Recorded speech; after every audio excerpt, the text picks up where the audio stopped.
Hey everybody, Sujan Patel here from Ramp Ventures. Today I want to share some advice I've received, some of the best advice I've received for SaaS entrepreneurs, SaaS founders.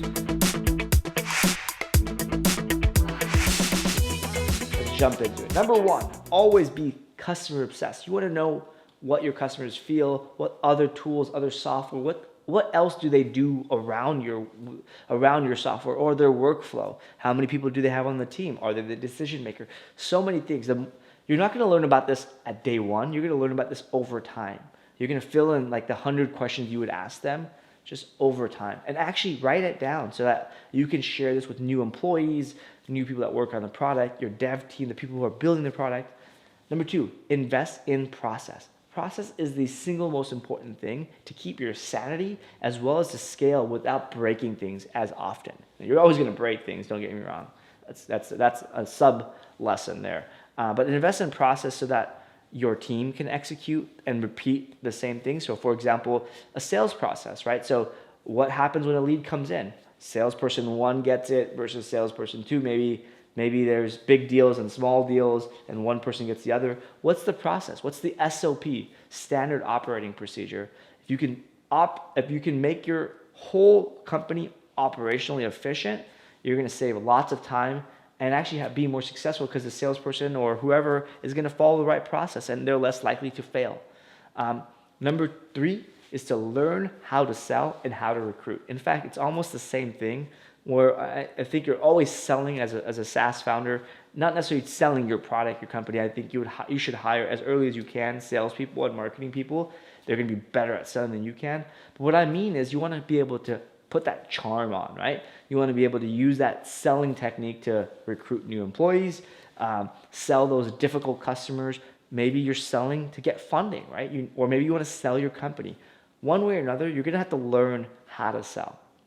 And recruiting, what I mean by this is you're going to want to learn how to hunt down the right people, how to use LinkedIn, whatever it is, AngelList, and I'll talk more about this in another video about how to recruit, really awesome ways to recruit top talent, but you need to learn that skill.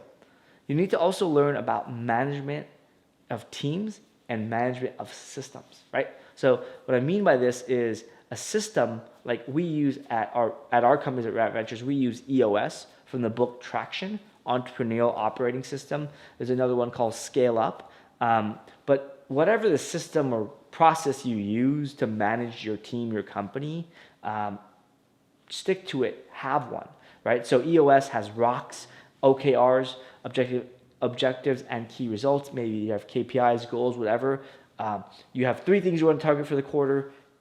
You have people who are going to make sure they do that, and then you follow up regularly to make sure that happens, right? Ultimately, a system of accountability. And what I mean by management of teams is you hire people who know how to manage, or you learn how to manage yourself, ideally both. This way, you don't just have a team that's reinventing how a company runs, because let's be realistic. You don't need to reinvent that. There are plenty of good ways to run an efficient company. Next one is to keep your hands dirty, right? Always be doing something that's in the weeds of something. Why this is so important is because you'll find things you never knew to look for. New opportunities for growth, new opportunities to optimize cost, new things to build, whatever. Another thing is to always talk to your customers. I make it a part of my routine now on a Friday or Thursday, every Thursday, Friday, to talk to at least one or two customers. Sometimes it's me jumping into customer support. Sometimes it's me just jumping on a sales call. Sometimes it's me just pinging a customer. One way or another, I just try to hop on a call or communicate with the customer just to understand what they're thinking, their sentiment, what have you. Another big valuable lesson is to validate your marketing, sales, growth ideas before executing. This is really important because you could execute to the T on a bad idea. It's so easy. And you'll just waste so much good time and talent executing on the wrong thing or something that's not as impactful as you thought.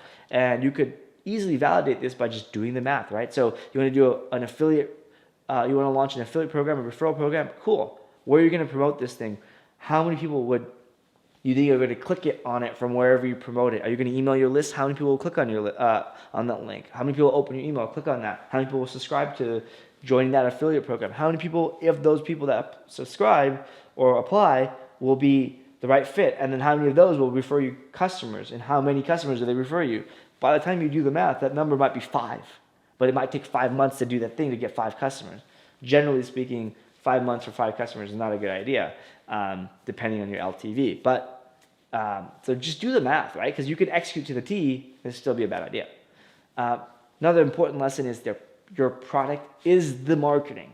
What experience people have, how helpful your tooltips are, your onboarding, how much they like your product emotionally, as well as how functional it is, the UX of it, the design of it, how professional it looks, how the product makes them feel is all a factor of how likely they will to recommend you to their friends, how much they're going to scream it from the rooftops, right? I remember we switched from Jira to Jira from like Trello. We were using Asana along the way. And I could tell you, like, I wanted to tell all of my entrepreneur friends how awesome Jira was, because it was just so much better than what we were doing before.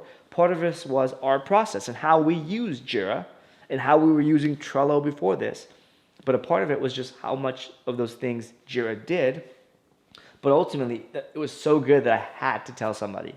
And that's really when you know you have product market fit and you've got word of mouth as a catalyst. All right, read, validate, apply. This is the way I learn. This is the way I recommend you learn. You read about stuff. You watch a video like this. You talk to other smart people. You learn, absorb it, validate that it can be applied to your business. Not always can you apply whatever somebody is talking about to your business, and then try to apply it. Next thing is to hire a good CFO that has SaaS experience. I don't know about you, but I very rarely find, unless it's a financial or fintech-based product, that a CFO is a great founder. Very rarely are CFOs or founders CFOs, unless you're freaking good or you at math. You have and you have your CPA. Just hire a CFO. In fact, even if you have your CPA, go hire a CFO so you can do something smarter with your time, better leverage with your time. Good CFO will be night and day. Help you validate those ideas from a financial level. I can't tell you how many bad ideas I've had that sounded good until I talked to my CFO, because he's like, well, if you're talking about marketing, if you're talking about changing the sign-up flow, it looks like you don't have enough LTV to do this, whatever. He like invalidated my idea like on the fly, and pretty much like almost made me cry of how bad of an idea I had and why I got it so far. But anyways, hire a CFO. They will save you lots of money, and they'll be worth their weight in gold. Another thing is to find a mentor to level you up, right? Give them equity if you need to, so they're vested in you to be successful. I have so many mentors, so many unofficial mentors too, meaning they don't even know they're my mentor. I just go to them for advice, right? And they just keep answering my emails. They keep giving me nuggets of gold. And the last thing is to hire coaches to level up your team.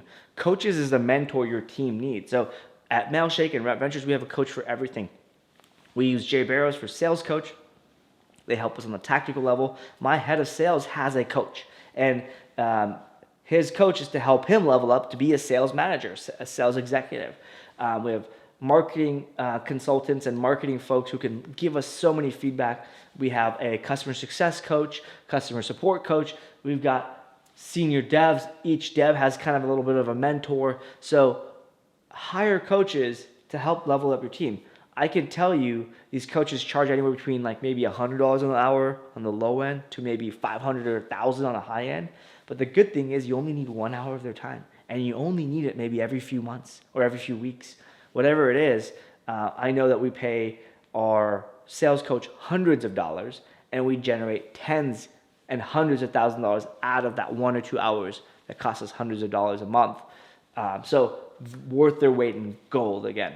So those are the things I've learned and the advice I have for you from just distilling 7 years of information as I can in a 5-minute video. So hope that helps you. Any other advice you haven't heard or you think people want to know, leave a comment below.